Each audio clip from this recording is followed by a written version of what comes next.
ജീവനോടെ വ്യാഴത്തിലേക്ക് പോകാൻ കഴിയുമെന്നൊന്ന് സങ്കല്പിച്ചാൽ നിങ്ങൾക്ക് എന്താണ് അവിടെ കാണാനും സംഭവിക്കുന്നത്? ജൂപ്പിറ്റർ ഒരു വാതക ഗ്രഹമാണ്.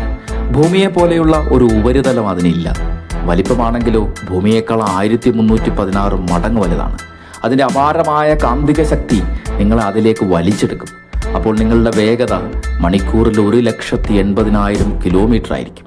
ഏകദേശം 5 സെക്കൻഡിനുള്ളിൽ നിങ്ങൾ അതിൻ്റെ മേഘാവൃതമായ ഉപരിതലത്തിലെത്തും. സൂര്യപ്രകാശത്തിന് പോലും കടക്കാൻ കഴിയാത്ത അപാരമായ മേഘങ്ങളാണ് അവിടെ. -150°C കൊടും തണുപ്പായിരിക്കും. ചുറ്റുമുള്ളതെല്ലാം കട്ടിയുള്ള വെളുത്ത പുക പോലെ ആയിരിക്കും നിങ്ങൾ കാണുന്നത്.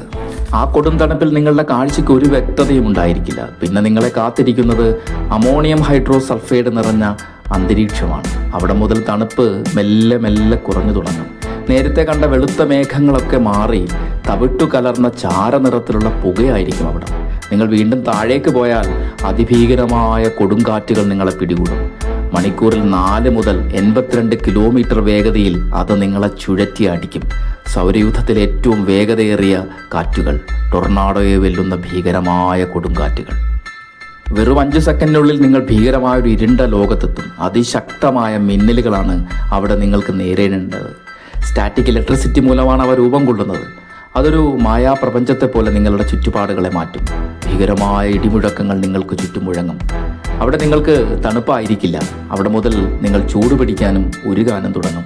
അപാരമായ മർദ്ദം നിറഞ്ഞ അടിത്തട്ടിലേക്ക് നിങ്ങൾ കടക്കുകയാണ്. ഹൈഡ്രജനും ഹീലിയവും തിളച്ചുരുകി ദ്രാവകാവസ്ഥയിൽ സ്ഥിതി ചെയ്യുന്ന ഉയർന്ന മർദ്ദം.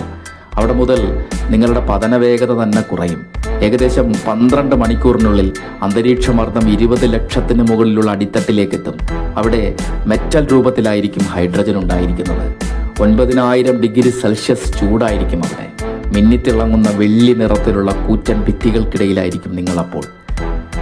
പിന്നെ നിങ്ങൾ ചെല്ലുന്നത് കട്ടിയുള്ള ഏതോ സ്ഥലത്തായിരിക്കും. പാറയും ഇരുമ്പും നിറഞ്ഞ വ്യാഴത്തിൻ്റെ അകക്കാമ്പാണത്. നിങ്ങളുടെ യാത്ര അവിടെ അവസാനിക്കും.